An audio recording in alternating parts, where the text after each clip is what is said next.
So what we are doing is that we will be in a week giving you a PDF of all the extra points of TG4. So that is going to come out within a week. A PDF is going to come out which will include all the extra points, all the additional points, and all the changes. So some of the additional points which were not in the TG3, some of the points which are updated and changed, that also going to be there. Only the chapters which are like full chapters, like cognitive disabilities and the OSA chapters, which are entirely new chapters, they will not be the part of that PDF. So we are going to add to that PDF that, okay, if you these are the entirely new chapters and you can read it from the TG4 file from this page to this page. But we don't, if somebody is there who doesn't want to read entirely TG4, because I heard also like on the group yesterday you guys were talking about it, that some of you do not want to read the entire TG4. I'm going to address that too. So one thing is that the PDF is going to come. So if you want all the extra points with the screenshots, we're going to add there. So those who are really like kind of like resisting doing that TG4 can just do the TG3 and the updated PDF document. TG3 classes are going to be there on the app. We're not going to take them off. But we will start taking the TG4 classes as well. And because I will be taking the live classes, the internal actual classes of the program during the daytime, which is your Sydney 8 p.m. And I can only take a class after this, not before this. So that would be late Indian time, but it would be too late around midnight in Australia. So yes, a lot of Australian candidates may not be able to take it, but it would be recorded and uploaded on the app the next day. So as usual, TG classes, every batch watches as recording as well. So what you can do is if you're in Australia, it would be around 8 p.m. Sydney time, and which would be my local time 6:30. Once we upload it the next day, then the Australian candidates can watch it the next day. So every day there will be a new class waiting for you. You will just start one day after. That's it. Right? So TG4 will start taking it anyways. Those who will attend it, how it will help you is, yes, the changes document is one way to address it, and we are taking care of that. But doing it live together will also help you review the entire TG again. Yes, that is true, Sakshi. Even in my classes, TG chats will be closed, and I have recommended same thing to ACUS as well, that to keep chats closed even in her classes, because even in her classes a lot of group discussion starts, and which was okay when we had more number of classes to review the TG3, but because she would also be now revising TG4, and she would be doing two TG revision classes per week, and the target is that I take 10 pages per class, and she's going to take 20 pages in one class for revision. That requires a lot of concentration to be studying and reviewing all of that. So I have asked her as well that she would also entertain all the questions. Uh, that is the only way. Live classes will not make any difference here, also, because no chat would be addressed here, no live discussion would be there, Rosna. Rosna, what I can do is next week onwards. This week I have announced it, but next week onwards, what I can do is non-class days I can keep like on Thursday, like on Friday, because Thursdays it would be ACUS's class, right? Also revision class, Thursday and Saturday. So non-class days are only Monday and Friday. So Rosna, what I can do is on only on Mondays and Fridays I can keep it 8 p.m. Sydney time. So Sydney candidates or Australian candidates can attend two live classes at least every week. Okay, and rest you can watch on recording. It is confusing, I know, but if somebody wants to watch, but that I have to keep a hybrid method only then. We can only go hybrid because internally we have four internal classes, and they happen at 8 p.m. So I can't do earlier than that. I have to either on non-classes day I can do 8 p.m. or in the class days I have to do then midnight, which is 8 p.m. Indian time. So at least 2 days let Australian candidates also have two live classes, right? So we can do that, but not this week, Ortho or Rosna. It would be from the next week because I've released the roster for this week. So let's follow this week all 8 p.m. And from the next week, I'll keep it um, on the non-class days. it has to be 8 p.m. only because of the daylight saving and everything going on now, Mubarka. So 8 p.m. only on non-class days. Mondays and Fridays, I'll keep TG where the Sydney candidates can also attend. Okay, so those who had problem that don't do TG4, just give us the additions on the TG3. So I heard them also. So the good thing is that we hear all the feedbacks, we constructively take all the feedbacks, but we have to take care of every candidate, right? Certain candidates want only give me extra points on PDF. Good for them, we are providing that. But I know for a lot of candidates, it it would not be, it may not be enough, and the anxiety can stick with them that they are not doing TG4, right? And I don't want anybody to go in the exam with that anxiety or FOMO, right? That we didn't do it. So once we do it in this month, your TG3 base is already there. The document of changes is also going to be there. I'll just review the TG4 classes with you. So consider it that you're getting another TG revision live with me and then another TG revision live with ACUS. So you're getting two live revisions. Consider that. So you don't have to watch those recordings again. Simply just attend the live, or if you're not able to attend live, watch it the next day. It will be on the TG4 section on the app. But you're getting two live TG redone. Like it's kind of like we are redoing entirely with the new changes.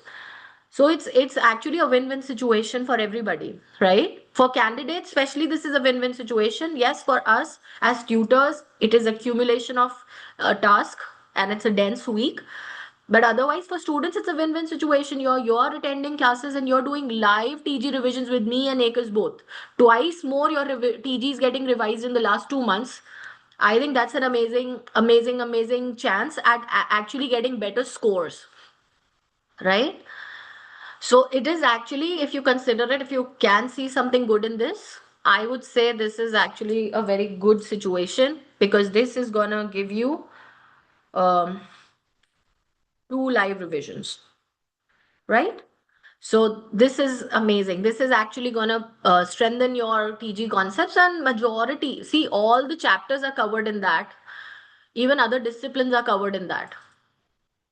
Yeah, if that also we have started. Well, we had already started, but what happened because of the ADC's change stance on the TG3 and TG4. So obviously with our deadlines stretched out a bit initially, right? Earlier our deadlines were middle of the January or end of the January. We stretched out our deadlines to maybe February because we had the entire month of March to update them, and April also before we started.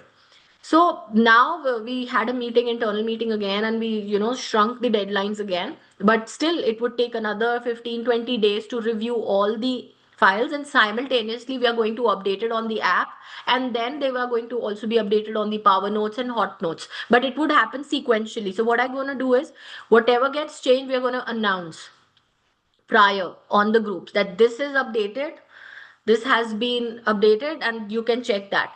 Till then, any Power Notes, if you think it's not matching the new ones, consider it that it is still under process, and slowly we are one resource at a time. So first we will update the drive, then we will update the UAF and UAF2 and MMF. That is the priority, Priyanka. We are working on them. And first we'll update the drive, then we'll update simultaneously on the app. So files and app will get update, and then Power Notes and Hot Notes simultaneously, right? Yeah, Navjot, we can consider that also. But I think if you're doing TG classes, I don't think I will take another class on the entire PDF. That doesn't make sense that I'm doing entire TG4 classes and then I go through that PDF also. So best is that you attend the TG classes, watch the TG classes, and then for your revision towards the end, only do the PDF. That's fine. Okay. Yeah, this is all the TG, this is all TG, new TG chapter only. And all the new TG chapters you've already covered with me. They are already added to the hot notes, ETG chapters. So we have 80% covered the entire new topics anyways. And I was actually going to cover the new updations also, but now the entire TG4 classes are going to take care of that. So I don't have to take them separately. Winning Edge also, yes, Charmy. We are reviewing every mock, every ninja mock, every TG mock, every subject wise mock. We are going to review everything.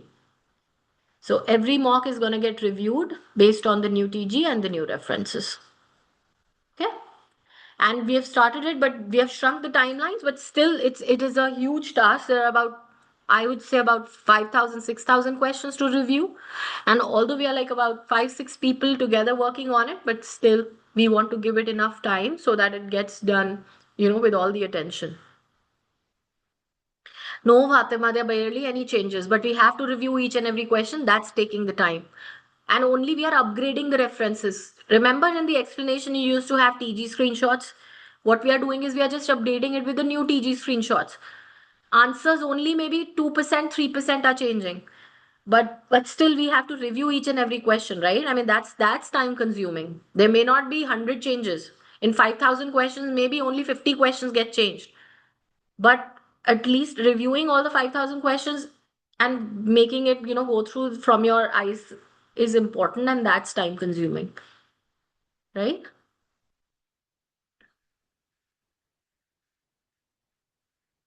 All right. So I hope everybody's anxiety is a bit under control and everybody's worries a bit under control, and you see the good is there because you're going to get 2 live TG revisions, which is amazing. You're going to go in an exam with fresh TG lectures, all the memory and majority questions are going to be there. That's going to be your big advantage doing TG for twice in actually 2 months, right?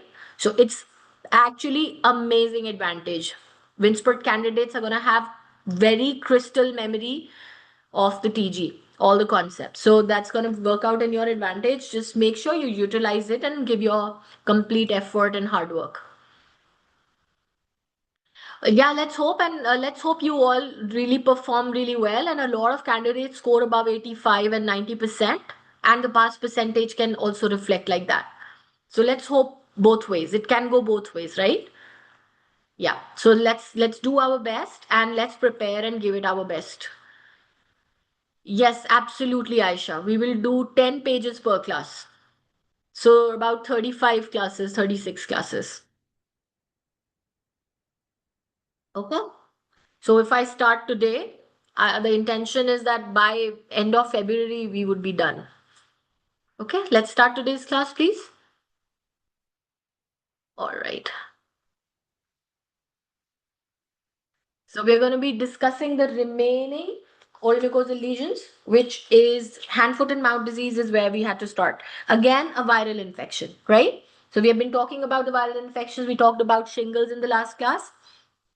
This is also a viral infection, and which is caused by like enterovirus. Coxsackie virus is the etiological factor or is the causative organism leading to hand, foot, and mouth disease. And it's highly contagious viral infection. It spreads really fast within the family. If one member gets, very higher chances of other people getting it. And usually it's a very childhood disease.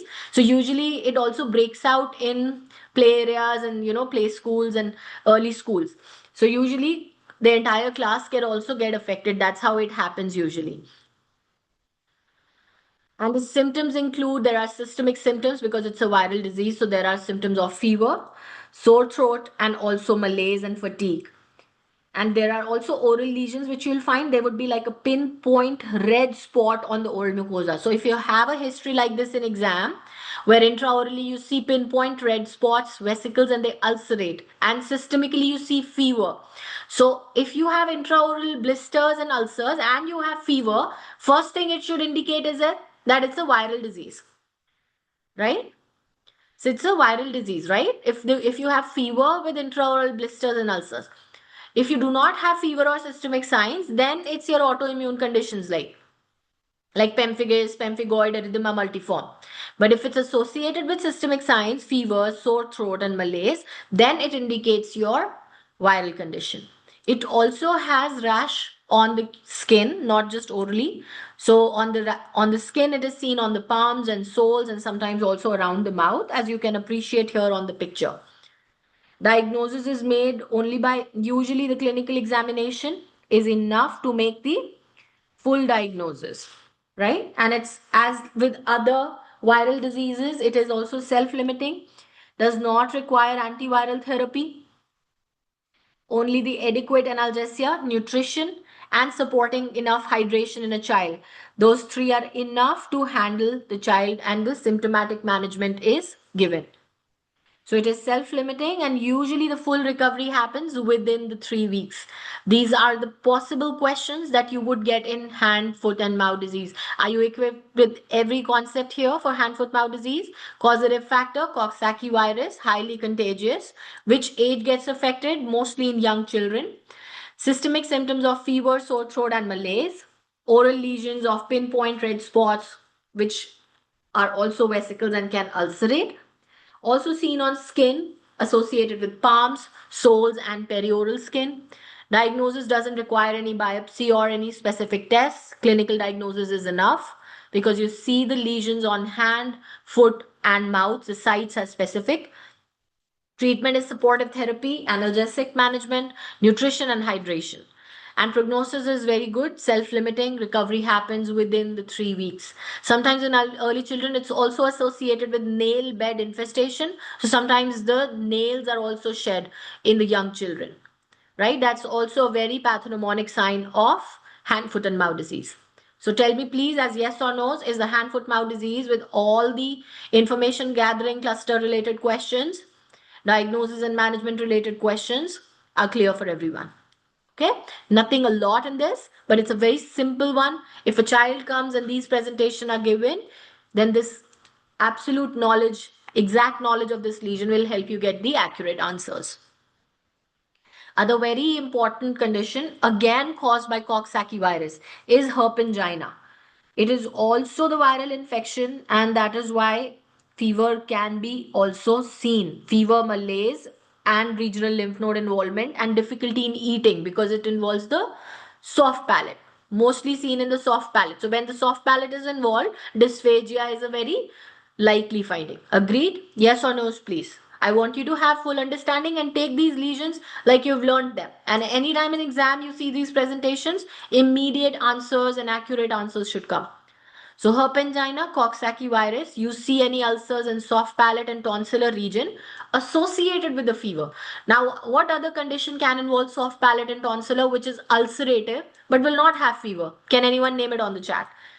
Ulcerative condition, soft palate, tonsillar region, but not associated with fever. What is OPC, Sufia? Aphthous major. Yes, the major aphthous is where the palate is involved, right? And it is not associated with fever. But in herpingina, the presentation is same, ulcerative lesions in that area, but associated with fever, malaise, and lymphadenopathy. Dysphagia would be seen with both. Oropharyngeal carcinoma, Sufia, will not have these minor ulcer formation or ulcerative formation. Carcinoma ulcer is usually single, not multiple ulcerated lesion, right? HPV induced oropharyngeal. Candidiasis also is not an ulcerative condition, Hafsa. Candidiasis on the palate is either atrophic or pseudomembranous. Again, never ulcerative. I asked specifically in this area when the ulcers are seen. Herpetiform ulcers, Fatima, usually involve the entire mouth. Anterior gingiva, attached gingiva, doesn't really is seen in the soft palate region, right? So those who said major aphthous ulcers are absolutely right. Well done on that. Agreed? Everybody understood the concept now? But it would not be associated with fever, malaise. So differential diagnosis of palatal ulcers, multiple palatal ulcers is herpingina and major aphthous. But the differentiating factor is the involvement of the systemic symptoms with the herpingina because it's a viral infection, which is not seen in the case of recurrent aphthous. Am I absolutely making sense? Is everybody absolutely getting it? These are your bread and butter of ADC. I do not want you to be making mistakes in these concepts at all. Right? These are make and break questions, okay? So if these concepts you're still not making right answers, then please review and revise again. And don't worry, we're going to go through this chapter all over again in TG4 classes. ACUS is also going to go through these classes. So you still have 2 more go through on the entire TG. Trust me, if you give it your best, please, you can have the best learning experience and best retention in the exam. If you do these 2 TG with me and ACUS really well, give it your best. Really, I want everybody to commit to it, okay? So this is your Herpingina, again, just like your hand, foot, mouth disease, it is also self-limiting. It gets recovered in 2 to 3 weeks, and the management is also supportive, which includes analgesic management, nutrition, and hydration. Diagnosis is also clinical, just like your hand, foot, and mouth disease. Now, the syphilis. Syphilis is your Treponema pallidum. Can anyone tell Treponema pallidum is what? Is it a virus? Is it a fungi? Or is it a bacteria? Anyone here? It is a bacteria. Absolutely. So it's a Treponema pallidum bacteria, and it is sexually transmitted disease. And there are primary early symptoms, which include primary and secondary categories. And then there is tertiary syphilis. So there are three kinds. Oral manifestations are also seen in all the three kinds: primary, secondary, and tertiary. Now, the primary one is known as canker, painless canker at the site of inoculation or contact. So at the site of contact on tongue, gingiva, palate, or lip, wherever there was the contact with the bacteria, that's where the primary painless canker appears.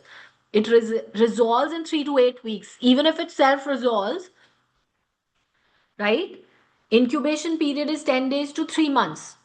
And then once it happens, it resolves after 3 to 8 weeks. But if you don't, the patient doesn't get any treatment, then it is spreading systemically. 25% of the patients will develop secondary syphilis. And when secondary syphilis happens, then they get a maculopapular rash on the skin, which is on the hands and the soles, and uveitis and hepatitis. That's why syphilis is considered a serious disease. Uveitis and hepatitis. And that also resolves in 3 to 12 weeks. So oral lesions are in the secondary stage would be your painful ulcers. And at least 30% of the people who have this would have oral lesions. So secondary one is painful oral ulcer. Can you differentiate? Primary is painless. Secondary is your painful condition, right? And the tertiary lesion is again a nodular ulcerative lesion known as gamma. So tertiary comes on tongue, tonsils, palate, lips, and sometimes also on the jawbone. Just like your primary, tertiary, but primary one is a canker, painless ulcer. Tertiary is a nodular or ulcerative lesion known as gamma. So this is your primary canker, site of primary contact. Resolves in 3 to 8 weeks. Secondary one will give you maculopapular rash, uveitis, and also your hepatitis. Gamma is also mostly painless when in nodular form,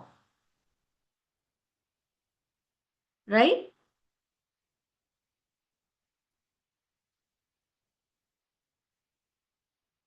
So whenever you suspect any oral syphilis, when you see any primary, secondary, or tertiary form, you can see any of these, right, as a dentist, because all three have oral manifestations.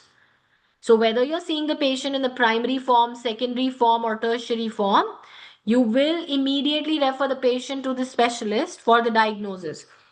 And diagnosis is done by confirming with the biopsy as well as serology. Yes, syphilis is also one of the conditions which will trigger the testing for HIV, Eric. We discussed that in one of the previous parts of this session, right? That syphilis is one of the conditions which instigates the investigation of HIV,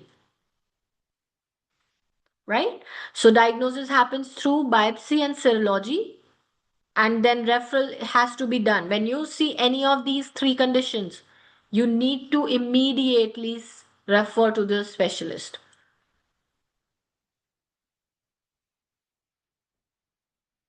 right?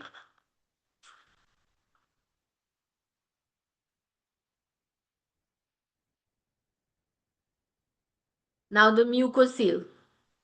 Tertiary one, yes, it resolves. Usually, tertiary one actually sustains. It doesn't resolve on its own. Secondary one resolves in 3 to 12 weeks, Mubaraka. Gamma remains. Gamma doesn't have self-resolving. Now the mucocele, we have done few questions on mucocele on winning edge file also. Anyone remembers? We've done this in the thousands and again also in the winning edge files. Anyone remembers here? And it made again the entry in the TG4. Mucocele, it's a collection of mucus within a salivary gland duct or surrounding tissue. So that's what happens because of any rupture of the salivary duct or any ductal obstruction, right? If we have salivary glands and there is any rupture in the salivary duct or there is any obstruction within the duct which leads to the accumulation of saliva in the tissue. So that is known as your mucocele, collection of mucus either within the gland duct or in the surrounding tissues. It can result from the local trauma like biting on the lip, right? Which lip biting has led to the duct rupture or obstruction. It is not a true cyst at all because it's not epithelium lined. It is just accumulation of mucus, right? So the types of mucoceles are, one is the mucus extravasation where the mucus comes out. Another is mucus retention cysts and then your ranulas. So what is the mucus extravasation phenomena? This is trauma happening to a duct which causes mucus spilling out into the connective tissue forming a lump. Simple. A duct got trauma, mucus spilled out into the connective tissue. That is extravasation. Mucus came out of the duct and got retained within the connective tissue. It forms a bump. Then is your mucus retention cyst. So retention cyst is accumulation of saliva within the duct. So understood the difference between the retention cyst and extravasation. Extravasation, mucus came out because the duct got ruptured. But in the retention cyst, saliva accumulates within the duct. So duct swells up. Basically, it's the expansion of the duct. And often seen in sublingual, submandibular glands and floor of the mouth. Right? And usually because of ductal obstruction. What can cause ductal obstruction in these glands? Cyaloliths, right? They are the common causes of ductal obstruction. Yes or no, please. Is it making sense?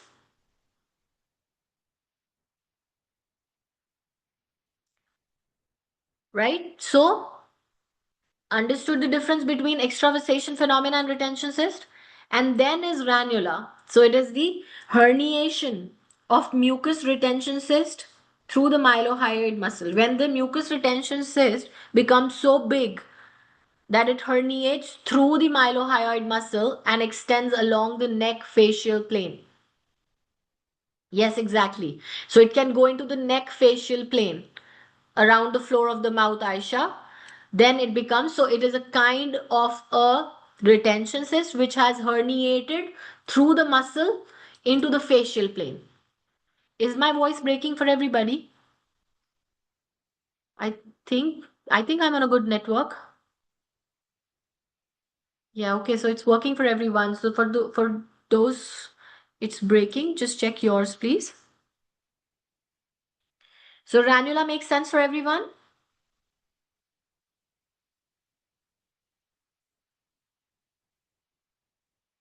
So understood the difference between extravasation, mucus retention cyst, and ranula.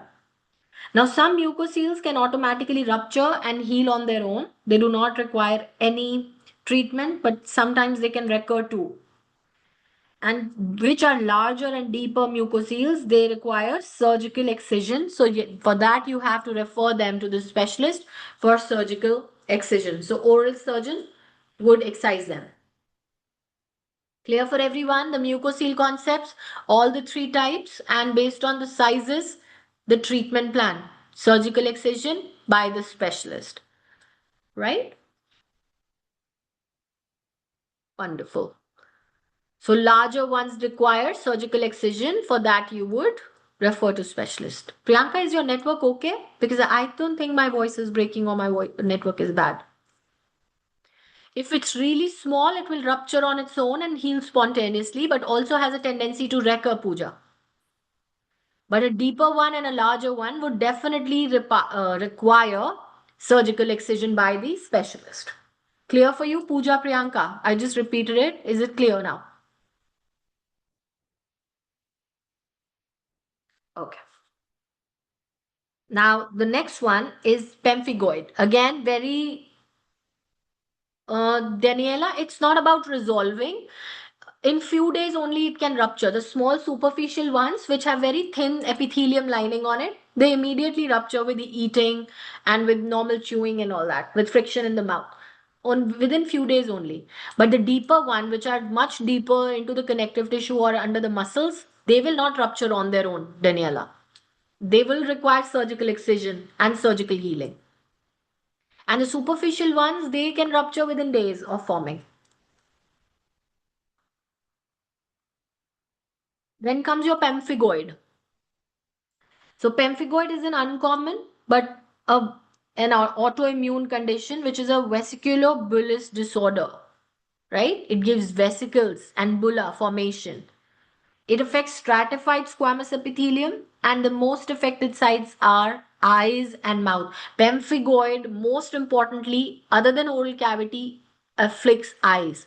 And whenever the eyes are involved, ophthalmologist review is needed because it can lead to permanent blindness if it affects eyes. Because once the blister ruptures, it heals with scarring, and on the eye tissue, it can lead to permanent blindness, right? So most commonly seen on gingiva and palate when seen intraorally, and they are seen as bulla or vesicle, and which is subepithelial splitting. What is subepithelial splitting? If anyone remembers in Odell case, I have explained the histology of pemphigus and pemphigoid. And even in the 1,000 classes, I've explained you the histology of pemphigus and pemphigoid. The split within the epithelium and split below the basement membrane. Absolutely correct, Fatima. So now pemphigoid is between the epithelium or below the basement membrane? No, Priyanka, it is not in between. Pemphigus in between. Pemphigus is intraepithelial split. Pemphigoid is subepithelial split. Is that correct, everybody? Yes? So pemphigoid is subepithelial splitting, and that is why it has the entire epithelium thickness on top of it, and that is why it remains intact because it's a thick epithelium thickness. Whereas pemphigus is an intraepithelial split, so the thickness of the roof of the vesicle is really thin, right? And that's why it ruptures. Pemphigus ruptures, pemphigoid doesn't rupture. Because pemphigoid has entire thickness of epithelium. Pemphigus where has very thin roof of epithelium because the split is within the epithelia. Understood? Everybody. Give me big yeses if this is a very important concept, intra and subepithelial. So it's covered in your TG also. These lesions develop into large, painful, persistent erosions which heal with variable amounts of scarring. So when it heals, it leads to a lot of scarring, pemphigoid. Why it leads to more scarring? Can anyone guess? Because of the same fact that there is a larger roof, there is a thicker roof. So entire epithelium is lost from that area, right? It's not regeneration of epithelium, the entire epithelium is lost from there. And it can affect the eyes as well. So ophthalmologist review would be necessary to prevent the risk of blindness. And long-term management will include your immune suppressive therapy, right? No, lupus is another condition. It's not linked with pemphigoid. Lupus is separate, pemphigoid is separate, pemphigus is separate, erythema multiforme is separate. Steven Johnson's is the most severe form of erythema multiforme. All these mucosal lesions, can anyone remind me, have we not done all of these distinctly in oral medicine thousands? So review them please once again. And Winning Edge has all the explanations to it. Yes, in CV as well, if it right. So the management is after confirmation of diagnosis, and the diagnosis happens by specialist only. So when you suspect pemphigus or pemphigoid, you're going to immediately refer, and biopsy only reveals the definite diagnosis. And management will include optimum oral hygiene, periodontal care, and long-term immune suppressive therapy will be needed. Ophthalmologist review also will be going on for the eye lesions management.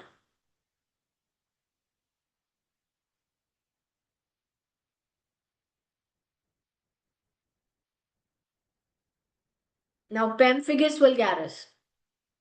So, unlike pemphigoid, it is not subepithelial split, but it is rather intraepithelial split. It is intraepithelial blistering. It is also an autoimmune disease, and it also results in vesicles and bulla, and it ruptures quickly, leaving areas of peeling tissue and irregular tender ulceration of the mucosa or skin. Up to 70% of the patients with pemphigus vulgaris present with the oral lesions, right? So up to 70% of these patients will have oral lesions.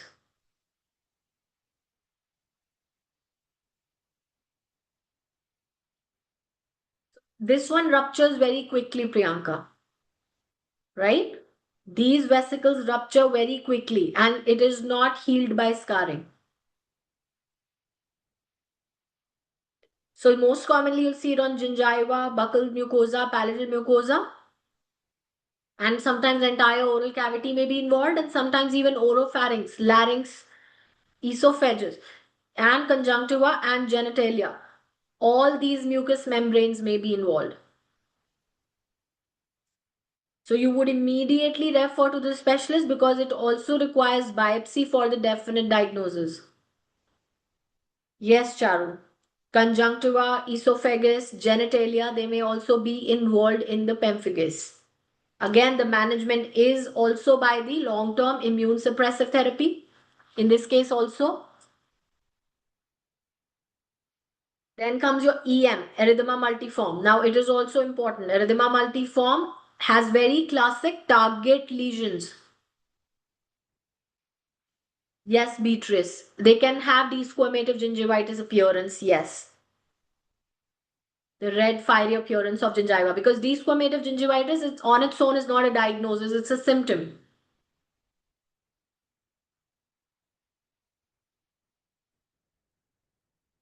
So erythema multiforme has very hemorrhagic crusting of the lips. That's pathognomonic.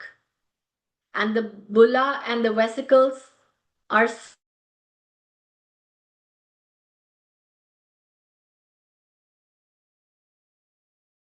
But what is the classic sign? Hemorrhaging crusting of the lips. Can you memorize that? Hemorrhagic crusting of the lips. Can everyone memorize this part, please?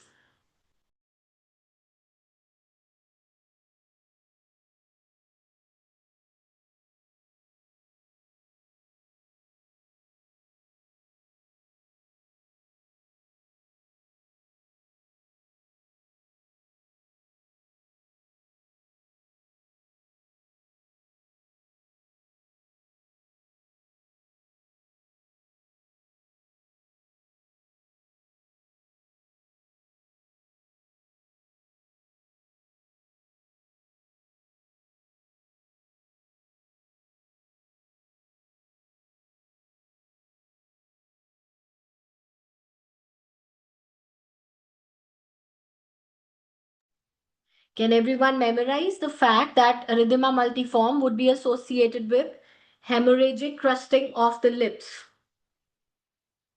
And there would be blistering and extensive ulceration. These are also intraepithelial ulcers like your pemphigus. That's why they also rupture and ulcerate. And it makes eating also, drinking also, swallowing also very difficult and painful. So it is also, it's like an hypersensitivity reaction, sometimes caused by some drugs. Also, there is a link between HSV virus, right? And some drugs or antibiotics or NSAIDs can also trigger it. So it's kind of like a hypersensitivity reaction. So there is a milder form and there is also a serious and a which is a severe form. So milder form is known as erythema multiforme minor. And your there is also a severe form which is erythema multiforme major, right? So major is where two or more mucous membranes are involved, other than oral, ocular, genital, laryngeal, esophageal. But in the minor form, only arms and legs, which is cutaneous, and one mucosal site, which is oral. Any NSAIDs, Akriti? NSAIDs as a whole category is considered as a trigger for that.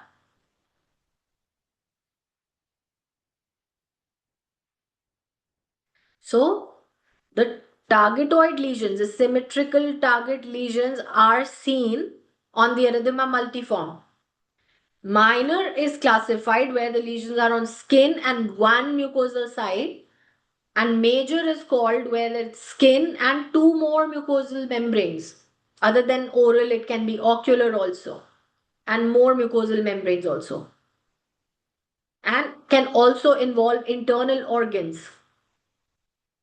So you have to manage the patients, and if the patients comes with these presentation and systemic symptoms and severe symptoms are developing, then immediately refer them to hospital because it can be a potentially life-threatening condition or a cutaneous drug reaction known as Stevens-Johnson syndrome or toxic epidermal necrolysis. So the most severe form of erythema multiforme is Stevens-Johnson syndrome, when erythema multiforme is also associated with severe and systemic symptoms. Immediate hospital referral should be done because the differential diagnosis or a provisional diagnosis likely at that point is Stevens-Johnson or toxic epidermal necrolysis, which is a severe life-threatening cutaneous drug reactions. So the possible trigger drugs are again antibiotics and NSAIDs only. The entire category, any drug can trigger that. No, no, no, not by general dentist at all because there are cutaneous involvements. So the dermatologists and specialists only handle these conditions, Pooja. For you can be the first one to identify it orally, but immediately referral to the specialist is required because management requires supportive care, topical steroids, right? Identifying what triggered it so they can stop it the next time. And sometimes HSV virus. So in patients who have recurrent herpes or after the primary herpes infection also it can get triggered.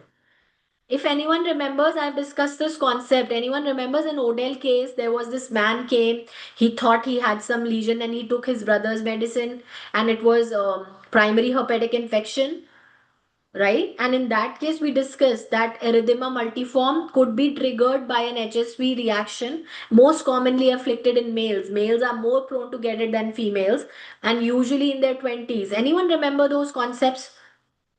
I've taught those chapters like years ago, but I still remember them, right? Very classic connection and very well explained in the Odell. So that is one very important place where you've learned it, and a very good connection was given. That patient was male and in his 20s. It's a very good way to remember that, right? So the prevalence is seen in males and usually in the 20s and 30s, younger males. And after an herpes infection, it can trigger that. Remember that? So yes, so management would be to the specialist to identify the triggers, and if it's HSV related, then antiviral prophylaxis and the topical steroids for the lesions. And in case you find severe signs and symptoms and systemic signs and symptoms, immediately refer to the hospital, not to the dermatologist then, to avoid that it's a Steven Johnson's or toxic epidermolysis, because that can become life-threatening within hours. All right, is that clear for everyone?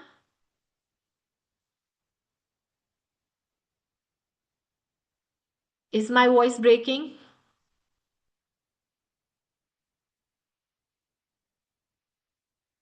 Is my connection is also there. It dropped, but it's fine when I'm back, right?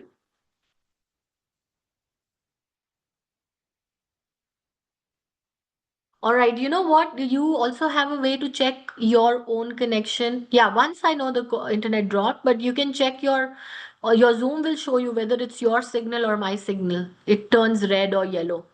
If it's mine, it will turn red. If it's yours, then yours would should turn red.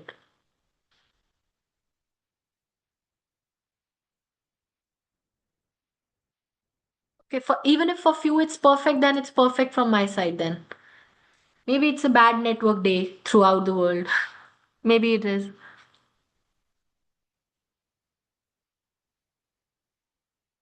Or anyone who is having perfect voice for me.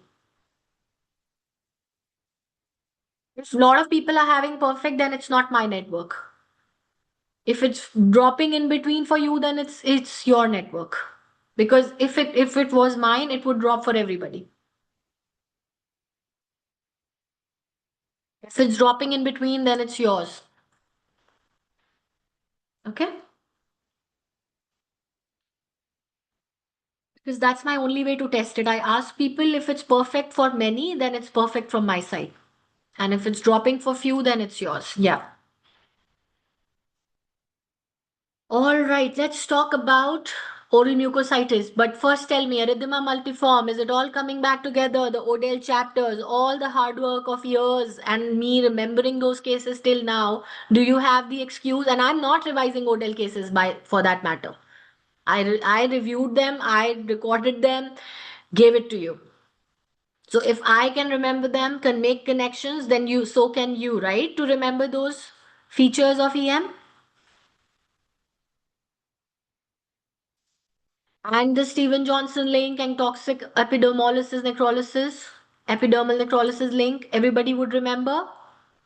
HSV link, drugs link, mycoplasma link, hemorrhagic lip crusting link. Everyone, would you remember these signs and symptoms? And management for the specialist, topical steroid supportive care, identifying triggers, antiviral prophylaxis if it is linked with HSV virus. Now comes the oral mucositis. Now, oral mucositis presents as a painful inflammation, redness, swelling, and ulceration of the oral mucosal lesions, which is caused by the radiotherapy, chemotherapy, and other drugs can also lead to that. So, it is a kind of stomatitis, right? It is a type of stomatitis. What are the other forms of stomatitis? Dry mouth is another form of stomatitis. Nutritional deficiencies, iron deficiency, B12 deficiency, zinc deficiency, they also leads to stomatitis. Oral mucositis is one of the kinds. It is linked with radiotherapy and chemotherapy and sometimes drugs related. Now, patients, whoever is identified with cancer and has to go undergo the radiotherapy or chemotherapy, they must get a dental examination and any necessary dental treatment before starting the therapy. Is that correct? That is the recommendation, and that comes as a question in exam. If a patient is identified and diagnosed for cancer, before starting their cancer treatment, they should get a dental examination and dental treatment done. Now, what is the management for oral mucositis? So, patients require symptomatic relief, and you should also take care of their oral hygiene regime and their nutritional advices.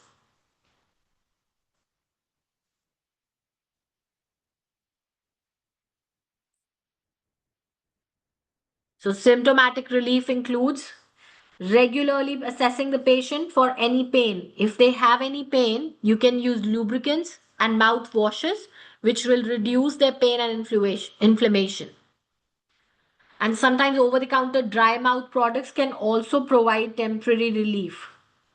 But two most effective methods of managing the symptoms are sodium bicarbonate, self-prepared mouthwash, not using the over-the-counter ones, but or your lidocaine 2% viscous solution.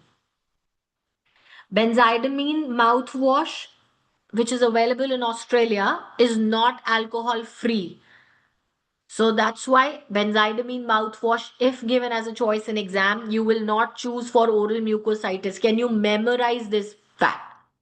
Because in Australia, benzidamine mouthwashes without alcohol are not available, and in oral mucositis, alcohol containing mouthwashes can further add to pain.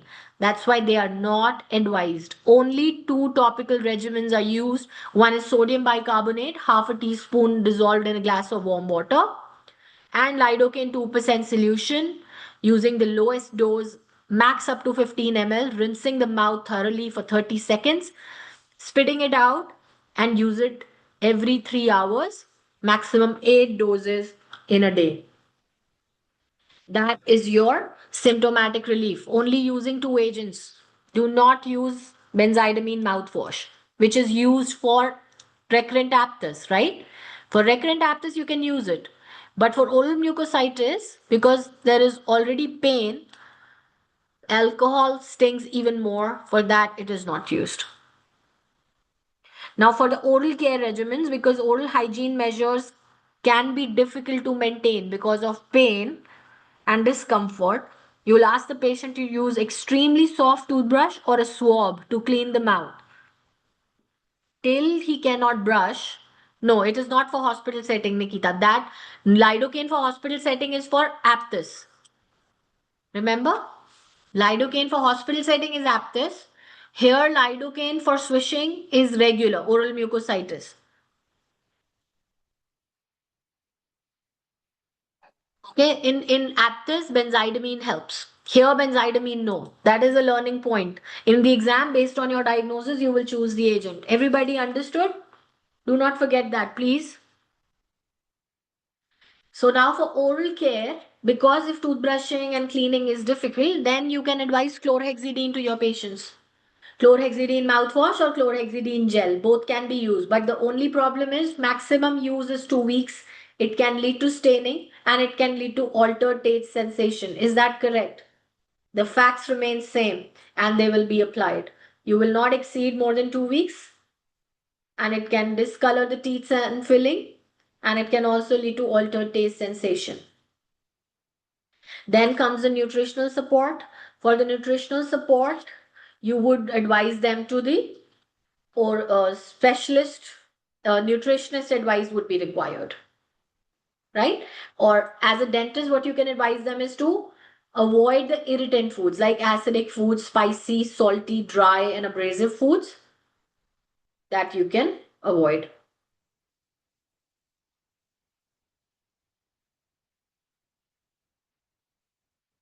Now comes your dry mouth.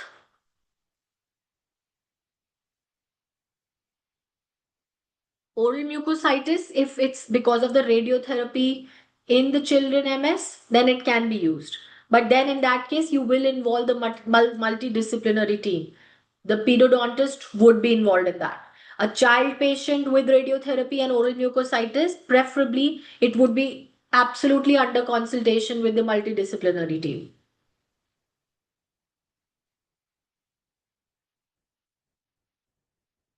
No, because it is not ingested. It's a 2% solution. You just have to use it as a mouthwash. So it is not ingested.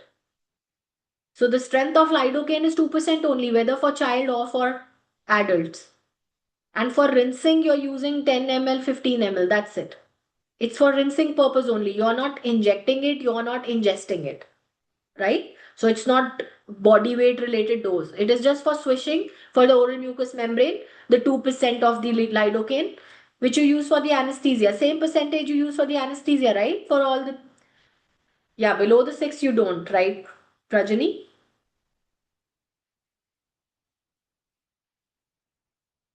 All right. So what are the causes of dry mouth?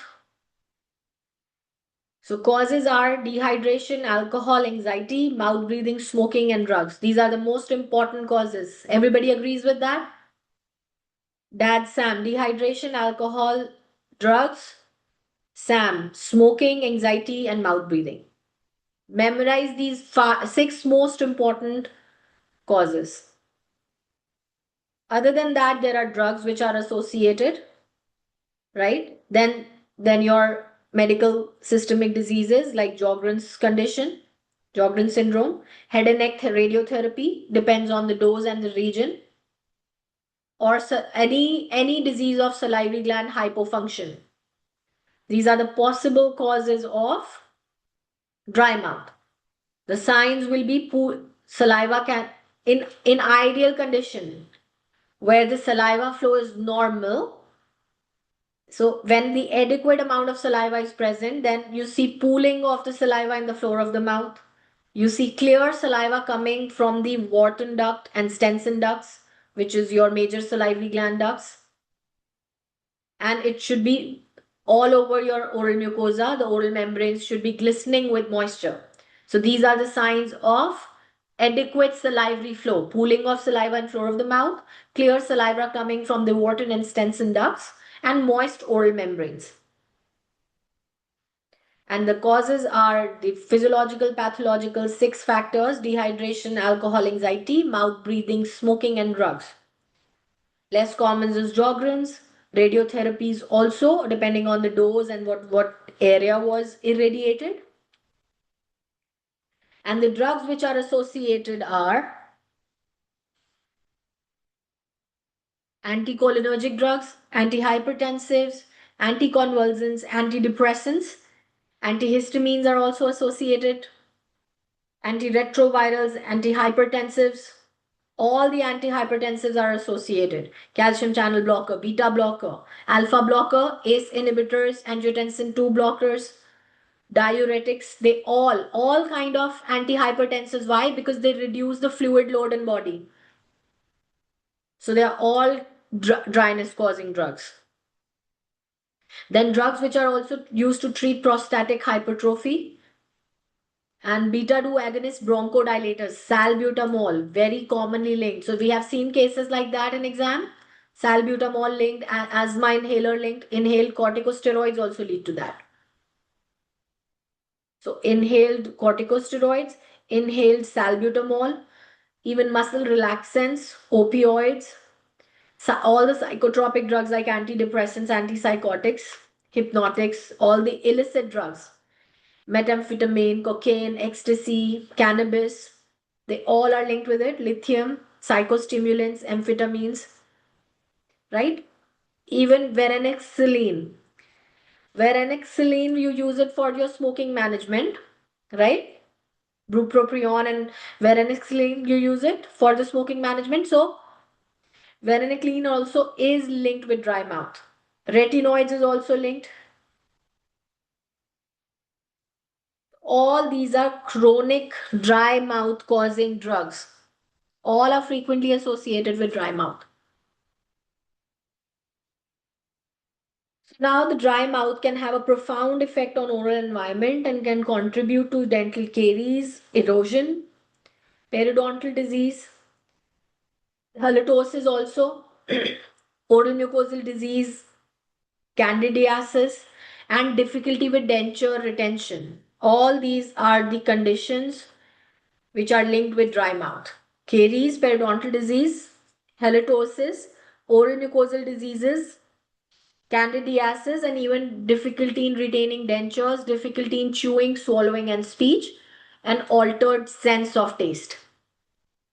These are the common findings you'll find in a dry mouth patient. What should be the management now? So you will review the patient's medication first, because even the worst kind of dry mouth comes with the combination syndrome or combination of the drugs. When the patients are taking multiple drugs, so when you will take the entire drug history, single drug can also cause the dry mouth, but when they are in combination, when they are taken in combination, that leads to most severe kind of dry mouth. So you will review their drugs. If there are any non-essential drugs, you can ask their specialist to or medical practitioner to review them. Right? And the most important focus should be to optimize the oral hygiene, because caries risk is increased, periodontal risk is increased. So optimize the oral hygiene and using the remineralizing agents, because the caries risk goes really high. As we have discussed, saliva has extremely important buffering and preventive effect on the caries. So using the topical remineralizing agents is also required. Now for the symptoms of dry mouth, you will ensure that they are hydrated every day. 1.5 liters of water more should be consumed. Advise them to chew their food thoroughly, because your chewing can stimulate salivary flow. You can advise them sugarless gum or sugarless sweets for sucking and chewing. It can also stimulate the salivary flow. Tell them to avoid licking the lips and using lip balms which contain lanolin or aloe vera, but do not advise the lip balms which contain like fragrance or preservatives or flavoring. Then avoid cigarette smoking, vaping, avoid foods which irritate the mouth, spicy, sharp, acidic foods, same foods that you would also avoid for oral mucositis. Limit your caffeine and alcohol because they are also linked with the dryness of the mucosa. And do not contain mouthwashes which contain alcohol. So benzidamines also you would not give, because in Australia all benzidamine includes your alcohol. So not given for dry mouth patients. And then bicarbonate mouthwash rinses should be advised by making the mouthwash by adding half a teaspoon of bicarbonate powder to a glass of warm water. Ensure the patients maintain good oral hygiene, have regular dental examinations every 3 to 6 months. Avoid acidic beverages and foods, or if they want to take them, they should restrict it to the meal times only. Frequent snacking on acidic foods and fruit juices and soft drinks and sports drinks should be completely deterred. Limit their sugar intake, because all erosive effect, because dental erosion and caries become high risk in these patients. So to prevent any further damage, you will limit their acidic foods, limit their sugary foods, and improve their dental exam. Give them remineralizing agents. And for the management of the symptoms, all the advices that I told you before: hydration, lip balms, sugarless gum, chewing of food, avoid licking of your lips, and avoid smoking, and limit caffeine and alcohol, and sodium bicarbonate mouthwash. So all these other additives, which are flavors, coloring, preservative, fragrance, they can further irritate the lips and cause further dryness. That's why do not advise anything that contain any additives, so that can also trigger the dryness. Okay? What is this question? Wait. Yeah, for other cases, benzidamine, yes, you can use it for your aphthous ulcer, but there also prefer the gel because it doesn't contain alcohol, right? Alcohol contributes to the oral mucosa dryness, so avoid that. And that is it. That was a very long but a much required oral mucosal lesion chapter. We finished it in about 3 sessions and 3 parts. All these are available on your app, and this one will be available too. Now, you do not really have to revise this class again, because I will be starting your TG4 classes from tonight. So anyone here who's planning to join and attend from India, because I do need the live audience, I would not be able to conduct the class without the audience. So I hope all my South Asian and even people in Europe and all, they can attend. For time zone will work. And yes, from next week onwards, we will keep 2 classes for the Sydney time or Australian time as well. So it would be 1 a.m. Priscilla, but from next week, Priscilla, we are keeping 2 classes, 8 p.m. Sydney time, Monday and Friday. So you could attend that. Okay. And rest you can watch on the recording.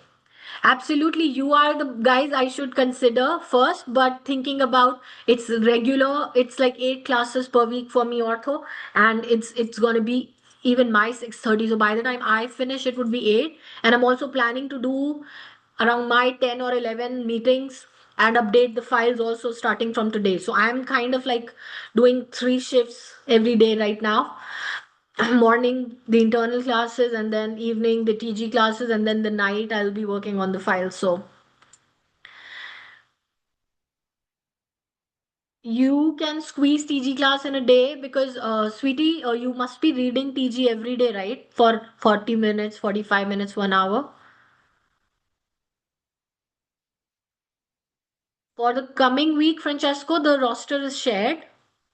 After that, I will accommodate for Mondays and Fridays. I will take the TG classes on the Sydney time so people in Australia can also attend on Mondays and Fridays live.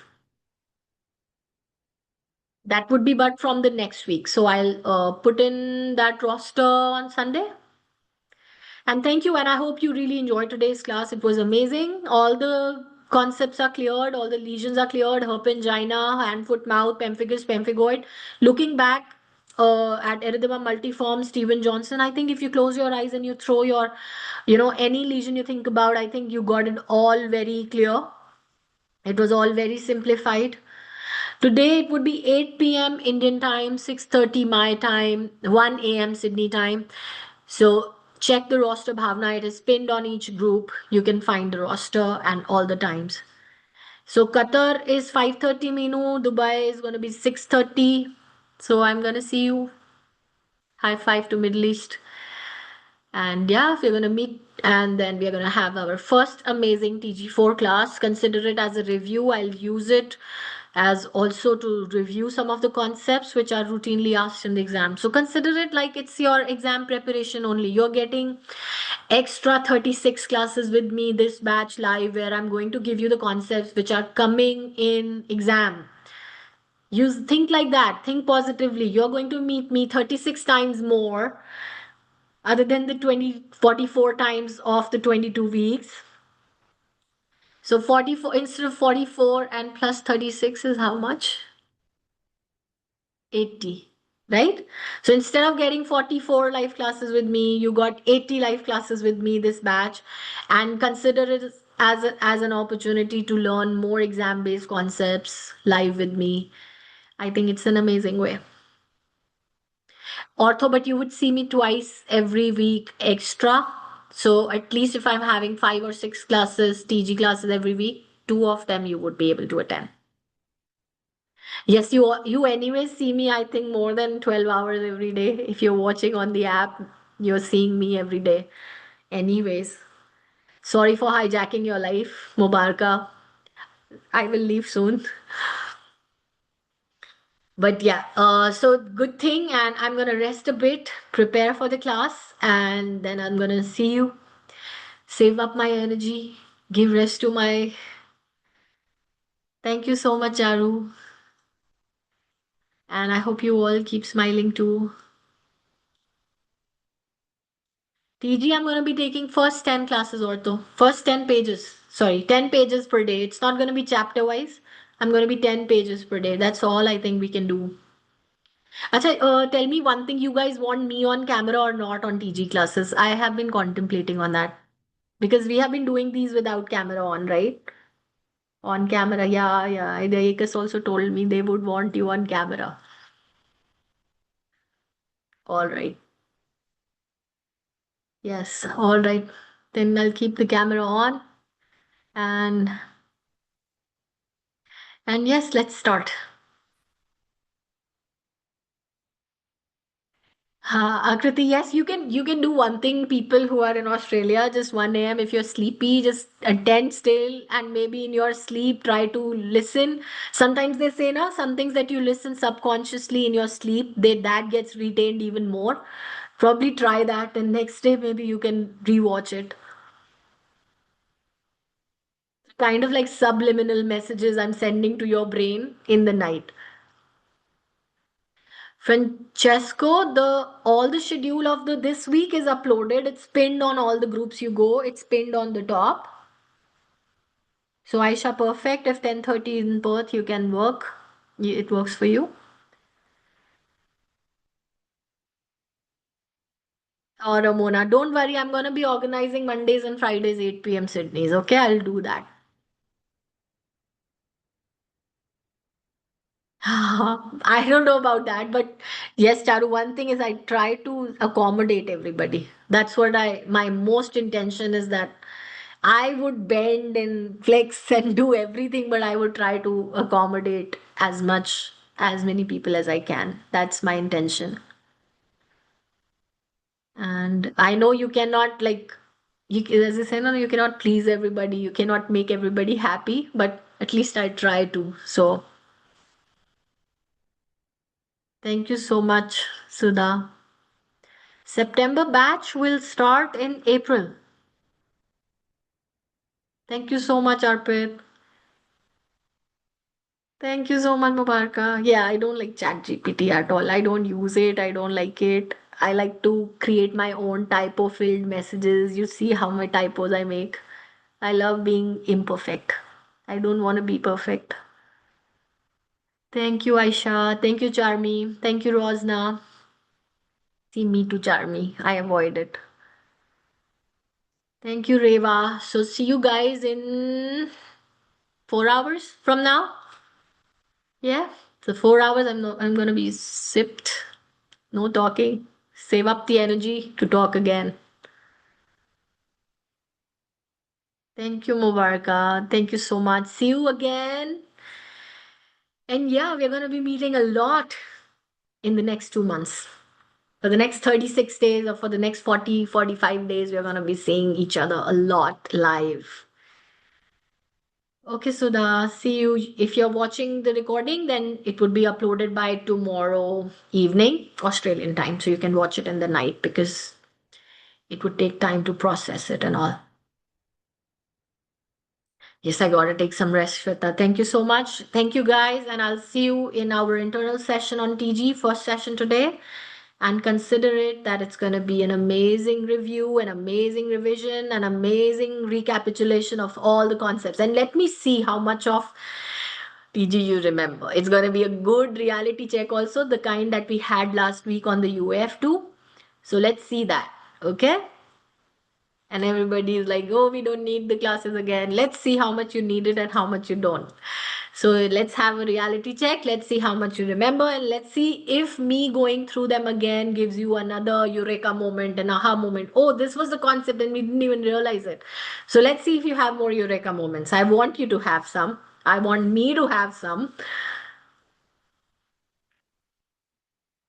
Yeah, it's good actually for the September candidates. They can also start preparing for these classes from now, right? So I will be updating the September roster too once the classes get recorded, right? I've given the September roster study plan for the reading of the TG4, but now with the classes starting to getting recorded, I will also update the study plan. All right. Thank you so much. Bye bye. See ya. Good night, everybody. See you in some time, in 4 hours to be precise.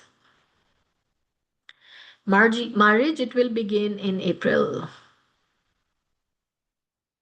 Okay. All right. Good night. Bye bye, guys. Thank you.